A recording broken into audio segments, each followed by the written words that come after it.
హైదరాబాద్ మహానగరంలో ప్రస్తుతం real estate market భారీగా సంక్షోభాన్ని ఎదుర్కొంటుంది అంటూ అనరాగ్ సంస్థ ఇటీవల కాలంలో ప్రకటించింది.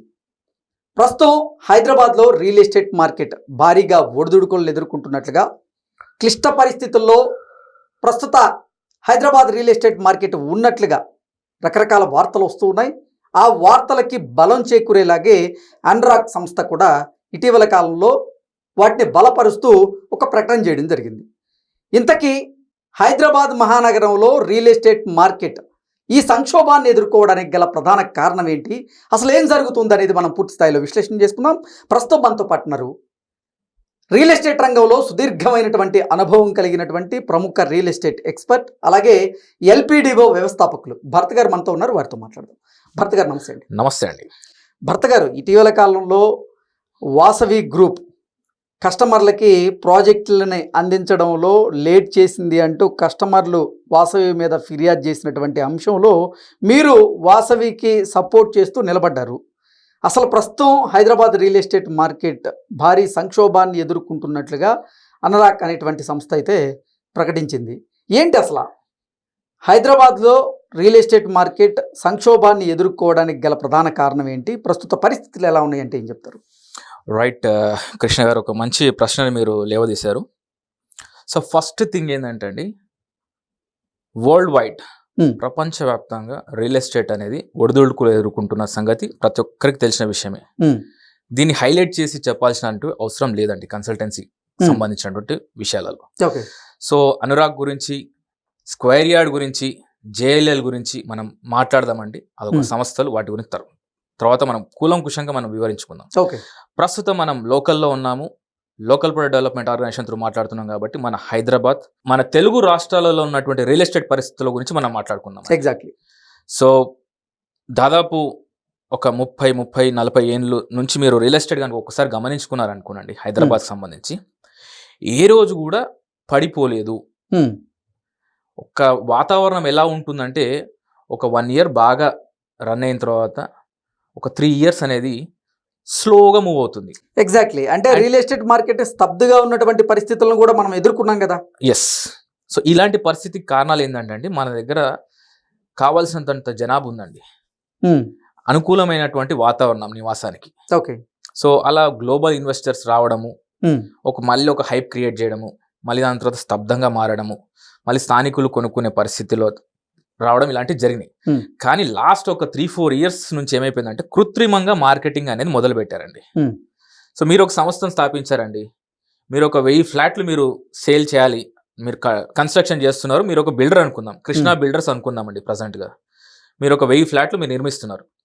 1000 ఫ్లాట్లు నిర్మించేటప్పుడు మీరు ఏం చేస్తారంటే, స్టార్టింగ్లో ఒక రేట్ పెడతారండి, ఒక 100 ఫ్లాట్లకు ఒక రేట్ పెడతారు. దాని తర్వాత మళ్ళీ ఒక 200 ఫ్లాట్లకి మీరు ఒక రేట్ పెడతారు, 300 ఫ్లాట్లకు మీరు ఒక రేట్ పెడతారు.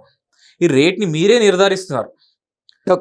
మార్కెట్లో ఎలా ఉంది, మార్కెట్ పరిస్థితి ఎలా ఉంది అనేది మీరు ఆలోచిస్తలేరు. ప్రజెంట్ మా దగ్గర సేల్ అయిపోయాయి, ఏముంది చెప్పండి, ఒక కంటైనర్ ఆఫీస్లో కూర్చోవడము, ప్రింట్అవుట్లో పేపర్లో ప్రింట్ తీసి ఇవ్వడం. దీని ఒక సంస్థ లేదు, ధరని నిర్ధారించే సంస్థ లేదు. మీకు అర్థమయ్యే విషయంగా నేను చెప్పాలంటే ఒక విషయం చెప్తానండి. ఇప్పుడు ప్రభుత్వ రంగ సంస్థ విజయ ఆయిల్స్ ఉందండి, గవర్నమెంట్ చేత నడిపించబడ్డ సంస్థ. ఇప్పుడు లీటర్ విజయ ఆయిల్ 100 రూపాయలు ఉందనుకోండి, ప్రైవేట్ రంగ సంస్థ ఏం చేస్తుంది, పోటీని తట్టుకోవాలనేసి 99 రూపాయలు, లేకపోతే 101, 102 రూపాయలు పెడుతుందండి. సో ఒక పోటీ తత్వం అనేది ఆరోగ్యకరంగా ఉంటుంది. అవును. ఓకే. సో ఇలా ఆరోగ్యకరంగా ఉండడానికి కారణం ఏంటంటే, ఒక సంస్థని గవర్నమెంట్ వ్యవస్థ మెయింటైన్ చేస్తుంది కాబట్టి. సో ఒకవేళ కనుక ఆ సంస్థనే లేదనుకోండి, ప్రైవేట్ రంగ సంస్థనే ఉందనుకోండి, ఒక లీటర్ ఆయిల్ ధర 400 అన్నా కూడా మీరు కొనాల్సిందే. ఏదైనా కానీ కొనాల్సిందే, ఎందుకంటే అది ఖచ్చితంగా మనకి కావాల్సినటువంటి ఆహారం సంబంధించినటువంటి విషయం కాబట్టి. ఇంకా మీకు అర్థమయ్యేటట్టు చెప్పాలంటే ఒక విషయం అండి, ఇప్పుడు ఆర్టీసీ రంగ సంస్థ ఉందండి, ప్రైవేట్ రంగ సంస్థలు బస్సులు కూడా ఉన్నాయి.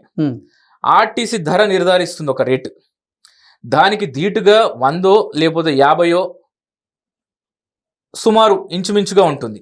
అదే కనుక ఆర్టీసీ సంస్థ లేకపోతే, ఇవాళ మనకి రానున్న పండుగ సంక్రాంతి పండుగ, మా ఎల్బీ నగర్ దగ్గర దాదాపు ప్రైవేట్ రంగ సంస్థలు ప్రభుత్వ రంగ సంస్థలు కొన్ని వందలు కాదండి వేలాది బస్సులను మేము చూస్తుంటాం.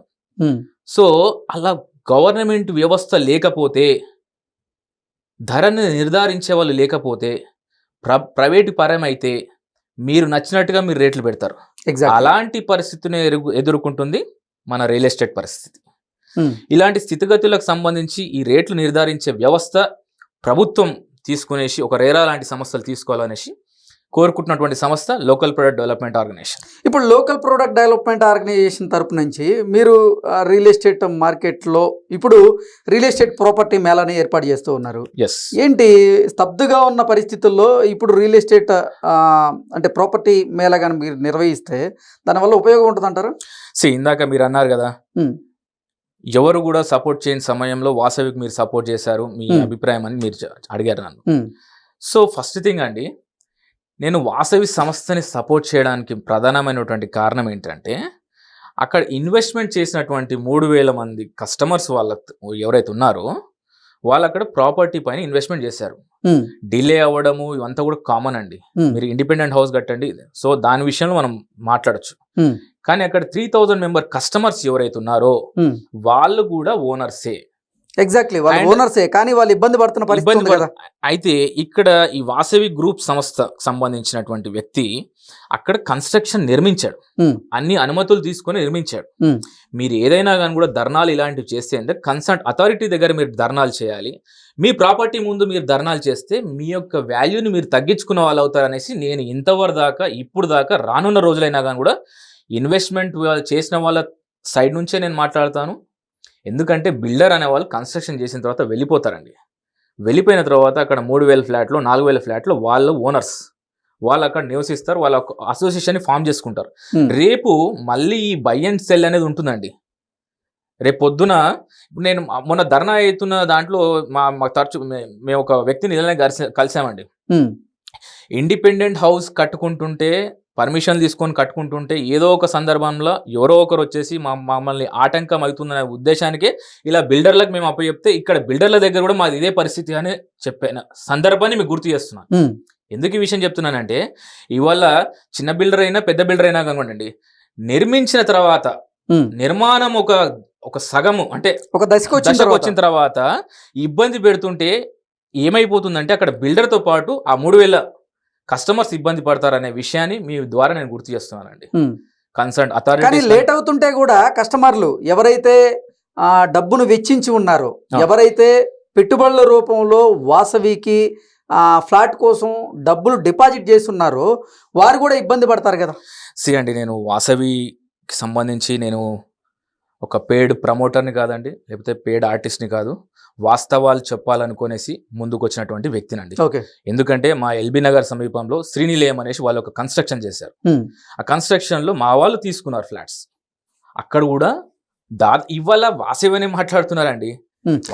ఆ విషయం వదిలేస్తే మీరు ఎల్పిడిఓ తరపున రియల్ ఎస్టేట్ ప్రాపర్టీ మేళాని కండక్ట్ చేస్తూ ఉన్నారు కదా, ఏంటి దాని ప్రధాన ఉద్దేశం? దాని ప్రధాన ఉద్దేశం అండి, ఫస్ట్ ఆఫ్ ఇట్స్ కైండ్ అండి. ఫస్ట్ థింగ్ ఏంటంటే, మామూలుగా మీరు ఏ మేళా కండక్ట్ చేసినా కూడా ఎలా ఉంటుందంటే, బిల్డర్స్కి సపోర్ట్ చేయడము, లేకపోతే కస్టమర్స్ని ప్రమోట్ చేయడము, లేకపోతే వాళ్ళని ఏమంటే ఒక పర్చేస్ చేసే విధంగా.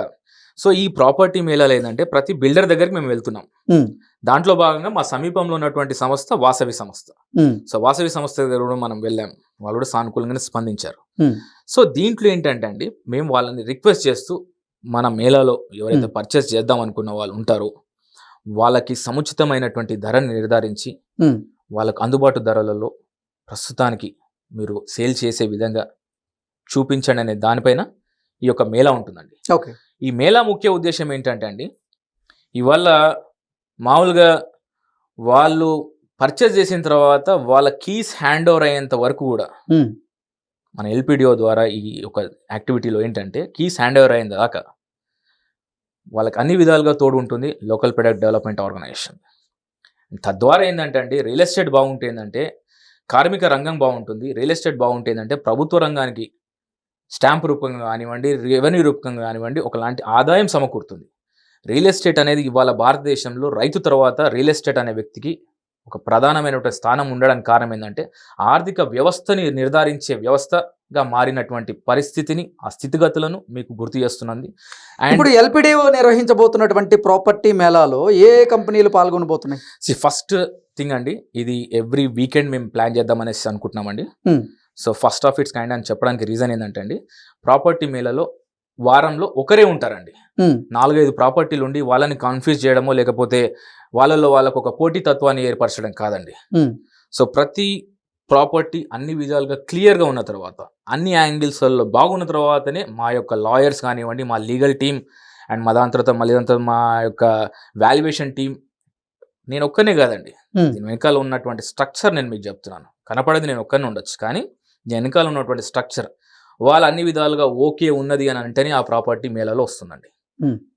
సో ప్రీ లాంచ్ అనేసో లేకపోతే ఇంకేదనేసో ఇదేదో డబ్బులు, ఇది అందుకోసం చెప్పానండి, కమిషన్ల గురించి ఏర్పరిచే మేళ కాదండి, కమిట్మెంట్తో పెట్టినటువంటి మేళ.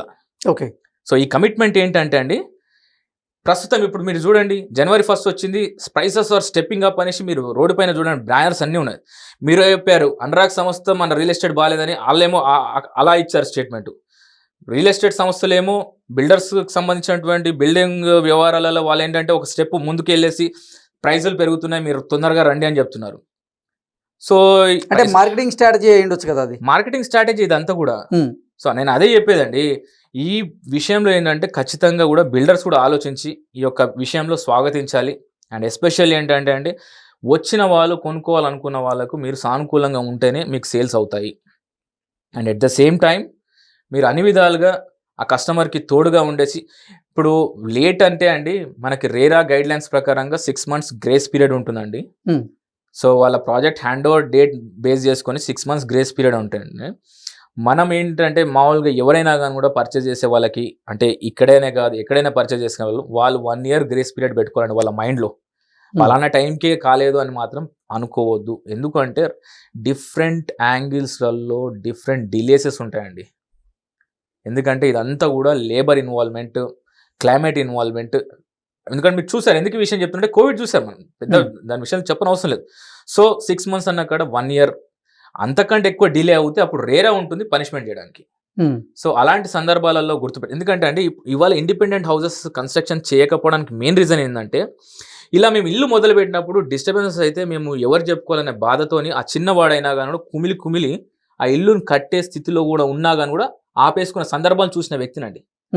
అలాంటి వాళ్ళు ఇవాళ బిల్డర్ని అప్రోచ్ అయినా కూడా బిల్డర్ దగ్గర కూడా అదే పరిస్థితి మేము ఎదుర్కొంటున్నామంటే మా బాధ ఎవరు చెప్పుకోవాలనే దానిపైన ఆలోచిస్తున్నారండి వాళ్ళ ఎవరైనా కానీ కూడా.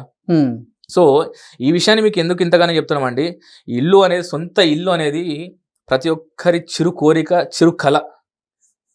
ఆ కళని నెరవేర్చుకోవడానికి వాళ్ళు ఆలోచించేది ఏంటంటే, ఎందుకంటే ఇవాళ మీరు ఎంత సంపాదన, ఇప్పుడు మామూలుగా అంటారు మనకు, మా కామెంట్స్లో కింద పెడుతున్నారు, మొన్న చూసాను, రియల్ ఎస్టేట్లో ఇన్వెస్ట్మెంట్ చేయొద్దు, బ్యాంక్లో ఇన్వెస్ట్మెంట్ చేయండి అని చెప్తున్నారండి. సో బ్యాంక్లో ఇన్వెస్ట్మెంట్ చేసేసి మీరు సొంత ఇల్లు, ఇప్పుడు బ్యాంక్లో ఎంత డబ్బు ఉన్నా కానీ కూడా ఒక అమ్మాయి మీ ఇంటికి ఇవ్వాలి అంటే తల్లిదండ్రులు, అమ్మాయి వాళ్ళ తల్లిదండ్రులు ఏం చూస్తున్నారండి, సొంత ఇల్లు ఉందా అని అడుగుతారు ఫస్ట్. బ్యాంక్ బ్యాలెన్స్ అని అడగాలి, లేకపోతే బ్యాంక్లో డబ్బులు పెట్టేసి బ్యాంక్ ముందు గుడి చేసుకోలేడు కదండి, సొంత గూడు ఉండాలని చూస్తారు.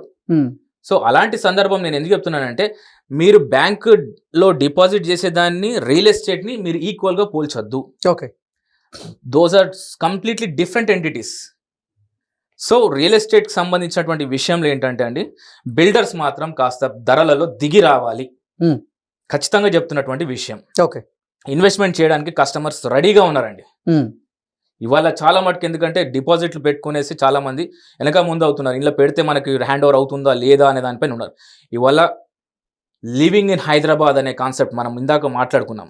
అంటే మీరు ప్లాట్ని కానీ ఫ్లాట్స్ని కానీ సామాన్యులకి ఎప్పుడైతే బిల్డర్స్ అందుబాటులోకి తీసుకొస్తారో రియల్ ఎస్టేట్ పరిస్థితి బాగుంటుంది. అంతేనండి. ఇప్పుడు గవర్నమెంట్ నిర్ధారించిన ధరకి, గవర్నమెంట్ నిర్ధారించిన ధరకి ఒకవేళ అనుకుంటే, ఇవాళ అండి చెప్తున్నాను కదా, ఈ ఎంటైర్ వ్యవస్థలో ఇంతకుముందు డెవలప్మెంట్ అయినాక రేట్స్ పెంచేవాళ్ళండి.